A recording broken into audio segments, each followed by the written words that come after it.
Bom, pessoal, bem-vindos para a nossa última aula, nessa sequência de 5 aulas. Bom, a gente esteve, então, trabalhando, nas 4 aulas anteriores sobre a química da visão, como isso tudo ocorre, a gente viu realmente desde o início, desde a anatomia ocular até a parte química, os processos químicos que envolvem, a visão, envolvem, então, realmente enxergar, A gente viu todas essas questões. Compreendemos também o que é a luz, O que são os comprimentos de onda. E entendemos também um pouquinho mais sobre isômeros, que estava bem presente ali, na química envolvida na visão. E agora, na aula passada, a gente viu, então, sobre o daltonismo, como ele é adquirido, ou seja, na grande maioria das vezes geneticamente, mas pode ser adquirido por uma lesão também, A gente viu também que existem tipos de daltonismo, algumas classes, e que isso tudo muda o espectro de cores que essas pessoas conseguem enxergar, E a gente viu também, que a maioria dos porquês, disso acontecer é porque ou a pessoa, não tem a quantidade necessária de cones, que são os responsáveis por captar as cores, lá na nossa retina do nosso globo ocular, ou então, se elas têm, esses cones não fazem o seu trabalho devidamente 100% da forma que deveriam estar fazendo, Então, pessoal, hoje eu queria fazer uma aula mais reflexiva. Refletir, então, realmente sobre como é ser daltônico. Vocês já pararam para pensar, se vocês forem daltônicos, se vocês, caso não sejam, se vocês enxergassem o mundo de uma forma diferente, em cores diferentes, vocês já pararam para pensar o quanto as cores elas podem ser importantes na vida de uma pessoa?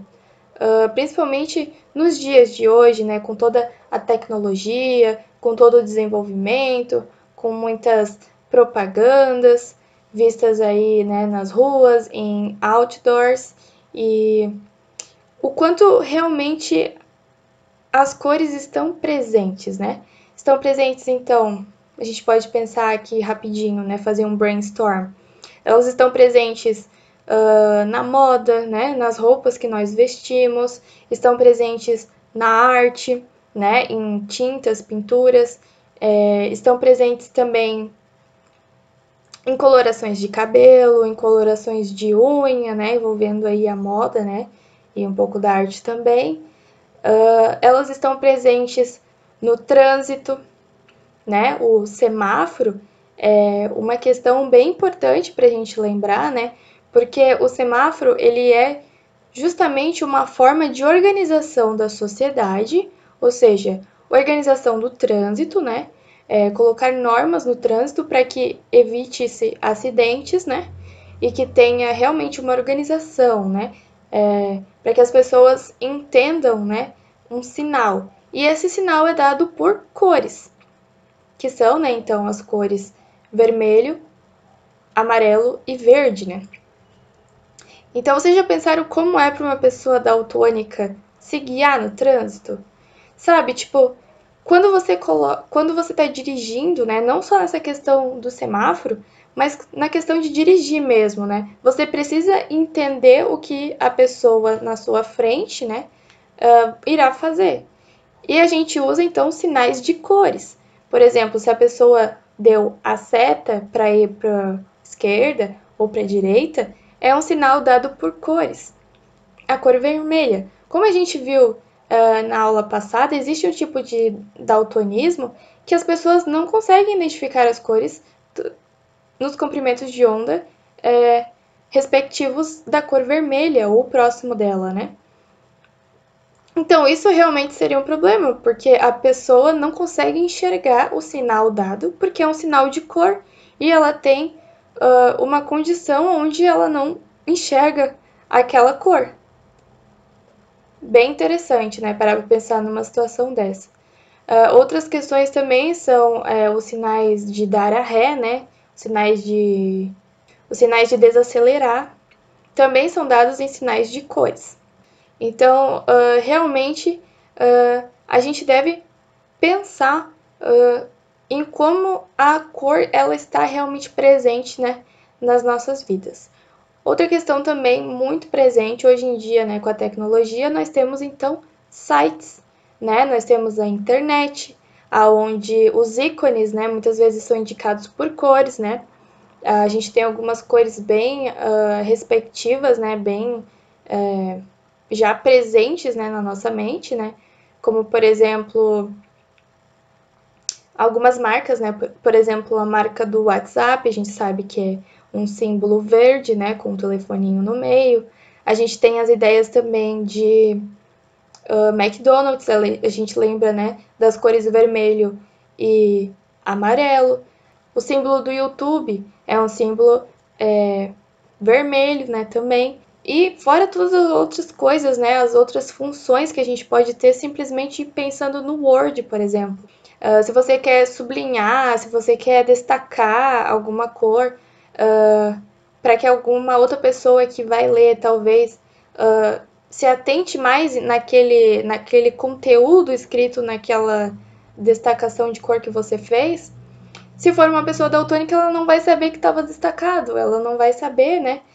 Não vai conseguir identificar essa diferença de cores, ou então, se ela identificar, vai identificar com uma cor diferente, né? Que esteja dentro do espectro visível dessa pessoa, e que é possível ser identificado pelos cones do globo ocular dessa pessoa. Então, assim, pessoal, eu gostaria que vocês refletissem, né, sobre essas questões que estão no dia a dia de hoje, né, e já fossem pensando, né, como que a gente poderia, como sociedade, né, sabendo dessas informações, sabendo desse tipo de condição existente no mundo, mesmo que não seja uma maioria de casos, mas existe sim uma quantidade relevante de pessoas daltônicas em algum grau, em algum nível, e como foi falado, né, às vezes a gente mesmo que não nasceu não nasceu geneticamente com daltonismo pode adquirir com o passar do tempo, né, com algumas lesões, né. Então, é alguma forma de melhorar o mundo para as pessoas que já nasceram assim e quem sabe ter uma esperança para nós que, quem sabe, vamos adquirir também, né? Então, nós, como detectores do saber, sabendo de tudo que envolve a visão, sabendo dos espectros, sabendo das combinações de cores possíveis, a gente pode sim fazer a nossa parte, pensando em formas de melhorar o nosso mundo, em formas de ajudar as pessoas com esse tipo de questão. Bom, então, pessoal, agora que a gente já pensou um pouco sobre isso, sobre o que tudo está envolvido, né, o quanto as cores são importantes na sociedade de hoje, né, vamos assistir então 2 vídeos. O primeiro vídeo vai ser justamente de uma pessoa daltônica, vocês vão ver o vídeo da pessoa do relato, e vão ver então, né, qual foi a possibilidade que essa pessoa teve, que essa pessoa encontrou para poder combater essa dificuldade a mais que a pessoa tem, que essa pessoa teve em identificar as cores. Vocês vão ver então que é realmente uma questão super possível de melhorar, super possível de ajudar esse tipo de pessoa daltônica, né? E o próximo vídeo, vocês vão ver então um caso ainda mais sério do daltonismo, que a gente viu na nossa aula anterior, né? Que a gente viu ainda um caso mais sério, né? Onde a pessoa realmente não tem cones identificadores de cor. Então, realmente uma pessoa que vê a penumbra, né? Só sabe se está claro ou escuro, né? Para poder enxergar pelo menos o formato das coisas, né? E poder se situar no mundo, né? Então, vamos analisar, vamos ouvir bem esses vídeos, né? Porque logo após nós vamos ter uma atividade que vai envolver justamente esse tipo de relato, né? Esse tipo de relato é bem para causar mais reflexão em vocês, né? Verem como o ser humano é possível de se adaptar através do conhecimento, né? A gente consegue realmente superar barreiras e evoluir, né? Então é isso, pessoal. Vamos assistir esses 2 vídeos, esses 2 relatos, e depois a gente volta para fazer uma atividade. Vamos ver então o vídeo Comprei um óculos para daltonismo. Tudo, entre aspas, começou quando eu estava na 6ª série. E eu olhei para o livro e tinha um círculo cheio de bolinhas. E só isso. Não tinha um número igual as outras crianças estavam vendo. E aí, na verdade, nesse momento, eu sabendo que eu não estava vendo os números, para mim fez sentido várias coisas que aconteceram no passado. Na pré-escola eu tinha muita dificuldade em distinguir as cores dos lápis de cor, principalmente verde e marrom. Então, toda essa questão de dificuldade com cores que eu tinha antes, que não estava tão solidificada, eu comecei a entender nesse momento na 6ª série. E é importante deixar bem claro que ser daltônico não é enxergar cinza, não é não enxergar alguma cor. E a maioria das pessoas com daltonismo conseguem ver as coisas com tanta clareza quanto as outras pessoas, mas não conseguem, entre aspas, ver completamente a luz vermelha, azul ou verde. E, como eu falei, existem tipos diferentes de daltonismo e existe um caso extremamente raro, que é o caso em que as pessoas não conseguem enxergar cor alguma. E ser daltônico vermelho-verde não quer dizer que as pessoas confundem só vermelho ou verde. Você pode confundir qualquer outra cor que tenha uma intensidade, ou que tenha um pouco de verde ou vermelho nela. Quem tem um tipo de daltonismo como o meu, possivelmente pode confundir azul e roxo por não poder detectar o vermelho suficiente que tem no roxo. Então, azul e roxo parecem muito semelhantes. E tem uma definição do meu tipo, que é a protanopia, que está no site da Enchroma, que é também uma fabricante de óculos, de lentes, né, para daltônicos. E eu vou ler essa definição, que ela é muito exata com o que acontece comigo, assim. Uma pessoa com daltonismo do tipo próton tende a ver verdes, amarelos, laranjas, vermelhos e marrons como tons de cor mais semelhante do que as pessoas de visão normal, especialmente com pouca luz. Um problema muito comum é que as cores roxas se parecem mais com o azul. Outro problema comum é que as cores rosa parecem cinza, especialmente se o rosa é um rosa mais avermelhado ou salmão. Outro sintoma específico da deficiência de visão de cores do próton é que as cores vermelhas parecem mais escuras do que o normal. Por exemplo, se o texto em vermelho for impresso em fundo preto, pode ser muito difícil de ler porque o vermelho parece estar muito escuro. Essa questão do vermelho, por exemplo, para mim num documento Word, é difícil identificar as letras em vermelho. Então, se elas não tiverem em negrito, é difícil para mim entender qual a diferença entre a letra preta e a letra vermelha. E depois da 6ª série, quando eu identifiquei, eu comecei a olhar diferente para isso. E uma das coisas que eu senti como daltônico, e eu já vi outros daltônicos relatando, é que você perde um pouco a confiança. Às vezes você até olha para a cor e fala, porra, aquela cor é X. Só que como você tem esse problema, você perde um pouco da confiança, sabe? De apontar a cor e falar a cor certa. E falar que é aquela, sabe? E nessa época ali, uns anos depois, eu gostava de desenhar, mas eu sempre desenhava em grafite, né? Nunca me dei muito bem com esse negócio de desenhar com cores. Mas mais pra frente, eu comecei a ver umas aquarelas na internet. E eu achei aquilo maravilhoso. Achei muito lindo mesmo. E eu nem cogitava a possibilidade de eu fazer isso, que eu achava tão bonito, que eu estava apreciando. E aí eu fiquei me perguntando assim, por que não, né? Por que não lidar com isso? Por que não tentar superar essa limitação? Foi aí que eu comprei, eu não sabia direito, eu via as aquarelas, mas não sabia direito como eram feitas. Eu comprei tinta guache, aquela escolar, bem podre assim. Fui fazer uma pintura e tal do Heisenberg, do Breaking Bad, e aí me disseram que o rosto dele tava verde. Mas eu continuei e... Para quem não sabe, aquarela é um tipo de tinta, uma técnica molhada no papel. Você usa o papel molhado para jogar tinta em cima e tem uns resultados próprios desse estilo. E eu comecei a me aventurar nesse sentido, comecei a tentar quebrar essa barreira, né? É importante deixar bem claro que, por eu ser daltônico, não é que eu não vejo certa cor, né? Não é que eu não consigo ver cores, não tem nada a ver com isso. Quer dizer que, provavelmente, o meu os cones que detectam vermelho no meu olho, eles têm alguma anomalia que não detecta vermelho o suficiente. Então isso acaba afetando várias outras cores. Vou dar uns exemplos assim para vocês entenderem. O sinal vermelho, dificilmente eu confundo um sinal vermelho. Depende da luz, às vezes aquele horário das 7 horas que está anoitecendo e o sinal meio fraco, pode ser que eu não consiga detectar se ele está vermelho ou não. É muito específico, esse negócio de confundir é muito específico, sabe? Mas em geral, provavelmente eu vejo com uma saturação um pouco mais baixa, principalmente as cores que tem um pouco de vermelho, né? Tanto o roxo, tanto o laranja, provavelmente essas cores que têm um pigmento avermelhado eu vejo com menos saturação. Algumas pessoas sabem, eu tenho um estúdio de design, realmente é uma profissão que eu amo e me identifico muito. Então depois que eu tive esse contato com a aquarela e que eu comecei a transpor essa limitação, na aquarela tem nos tubinhos que eu comprava na época tinha escrito, rola essa questão de você sempre olhar o que está escrito, e aí você tem que ter essa capacidade de adaptação, de sempre estar olhando no tubo, de sempre estar se resguardando de errar, sabe?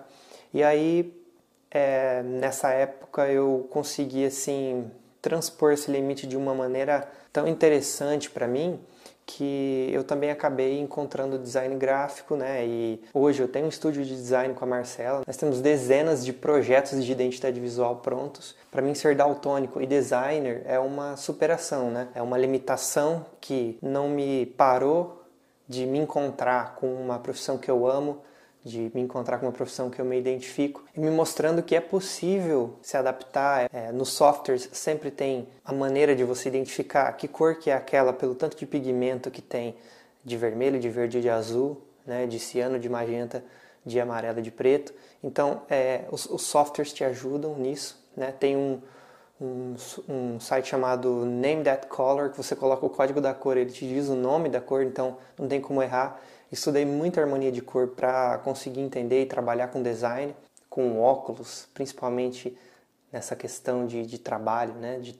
No meu trabalho eu já estou usando todos os dias o óculos e é maravilhoso, porque eu pude olhar com outros olhos os projetos que eu mesmo fiz. Fiquei impressionado porque não tem nada fora. Em alguns detalhes ter ajudado muito, por exemplo, igual eu falei, quando eu estou no Word agora, eu posso ver claramente, posso distinguir claramente que cor que está a fonte ali, né? Porque, para mim, sem o óculos, uma coisa que dificulta eu identificar a cor é quando é um detalhe muito pequeno, então eu não consigo identificar se aquilo é vermelho ou preto. Mas agora com esse óculos eu estou podendo ver tudo isso, estou podendo trabalhar com muito mais confiança. Vamos ver então o vídeo Neil Harbisson, Eu Escuto as Cores.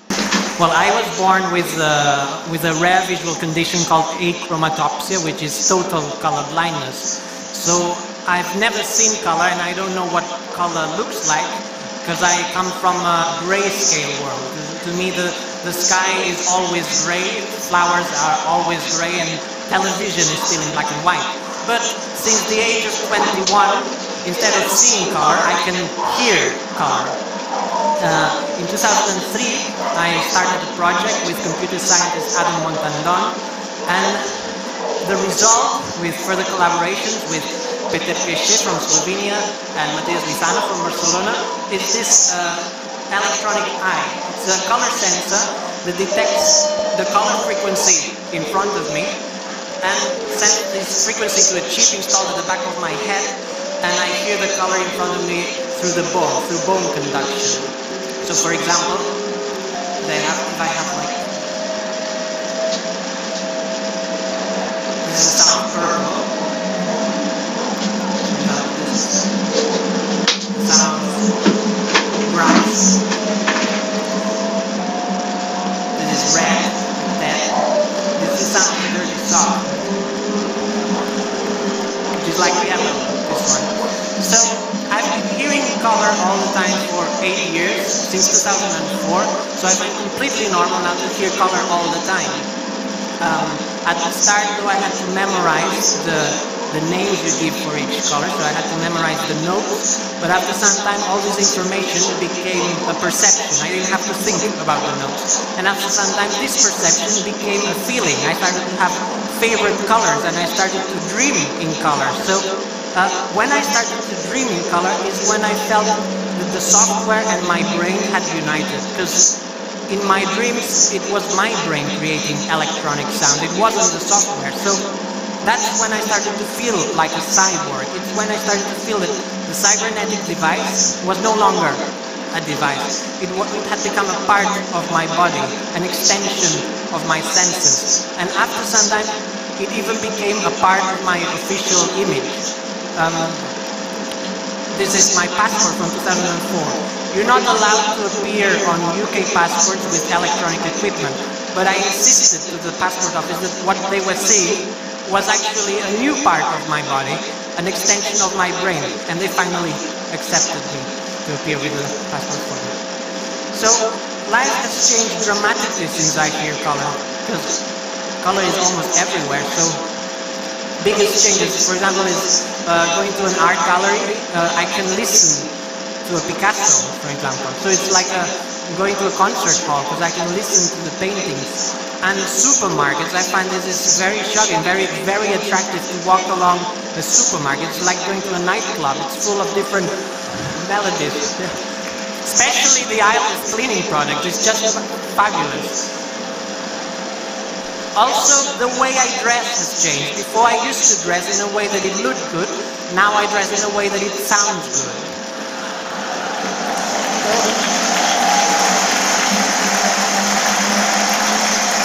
So today I'm dressed in C major, so it's quite a happy chord. If I had to go to a funeral, though, I would dress in B minor, which would be turquoise, purple, and orange. Also, food. The way I look at food has changed, because now I can display the food on a plate, so I can eat my favorite song. So depending on how I display it, I can hear and I can compose music with food.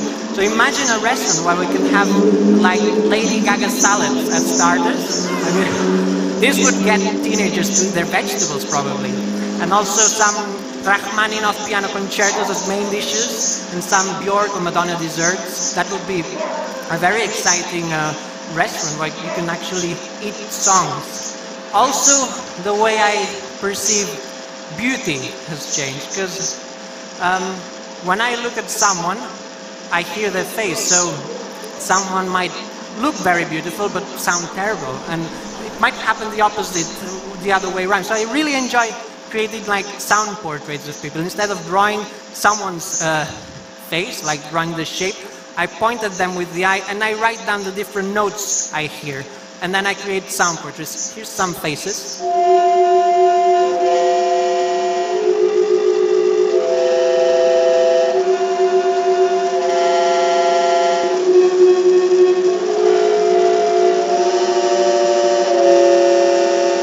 Yeah, Nicole Kidman sounds good. Another thing that happens is that I started having this secondary effect, that normal sounds started to become color. I heard a telephone tone and it felt green because it sounded just like the color green.